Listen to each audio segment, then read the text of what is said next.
এখন মাঝে মাঝে দুঃখ লাগে, ৭১-এর এই মহান যুদ্ধকে দ্বিতীয় স্তরে নেওয়ার একটা চেষ্টা হচ্ছে, একে ভুলিয়ে দেওয়ার একটা চেষ্টা লক্ষণীয়।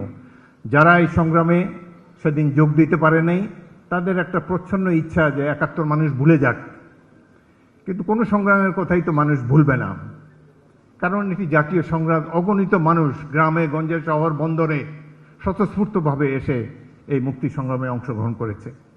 একইভাবে শেখ হাসিনার এই দুঃশাসনের বিরুদ্ধে যেভাবে ছাত্র যুবক সাধারণ মানুষ প্রতিবাদ জানিয়েছে, আমাদের দেশের জন্য গৌরবময় অধ্যায়।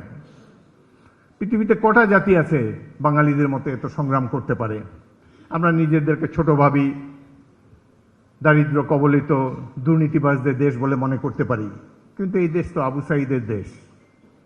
এই দেশে মানুষ বুক পেতে যায়, হাসতে হাসতে মেশিন গানের সামনে বুক পেতে দিতে পারে। এরাই তো স্বাধীনতার রক্ষা কবচ।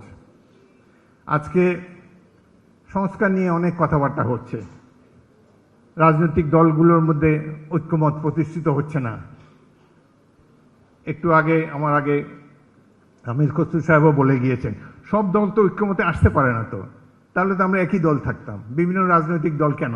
যে যার মতাদর্শ প্রচার করবে, জনগণ বেছে নেবে এর মধ্যে সঠিক আদর্শ কোনটি।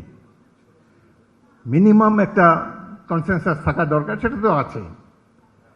এই যে একটা তত্ত্বাবধায়ক সরকারের অধীনে জাতীয় নির্বাচন হবে, দিস ইজ গুড এনাফ। এটা হলেই তো আমরা মনে করি যে একটা ঐক্যমত হলো। সুতরাং বাংলাদেশের ভবিষ্যৎ নিয়ে হতাশ হবার কোনো কিছু নাই। আমাদের দেশে এই যে আবু সাঈদের মতো রয়েছে, বীর শ্রেষ্ঠরা রয়েছে, যারা জীবন দিয়ে এই দেশটি প্রতিষ্ঠাতা করেছে। আগামী দিনগুলো এই আবু সাঈদ মুগ্ধরাই বাংলাদেশকে নিয়ে যাবে।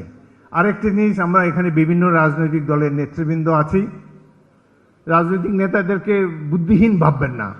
এই দেশে আর হাসিনার জন্ম হবে না। এই দেশে স্বৈরাচার কখনোই আর, আওয়ামী লীগ মার্কা স্বৈরাচার এই দেশে আর রাষ্ট্র ক্ষমতায় কখনোই আসতে পারবে না। লোভ লালসা সাধারণ মানুষের মধ্যে থাকতে পারে, কিন্তু শেখ হাসিনার পতনে যেভাবে পতন হয়েছে, প্রত্যেকটি রাজনৈতিক দলের কর্মী নেতা সবাই নিজেকে সংশোধন করবেন। এই দেশে আর আওয়ামী মার্কা রাজনীতি এদেশে আর কখনোই প্রতিষ্ঠিত হবে না। এবং যদি রাজনৈতিক দলসমূহ ভুল পথে যায়, আধিপত্যবাদের দোসর হয়, কিংবা আবার শেখ হাসিনার মতো হয়ে জনগণের উপরে অত্যাচার স্টিম রোলার চালাতে চায়, তাহলে এই দেশের জনগণ অতি দ্রুত তাদেরকে প্রতিরোধ করবে। এটি বোঝার মতো বুদ্ধি রাজনৈতিক দলসমূহের আছে।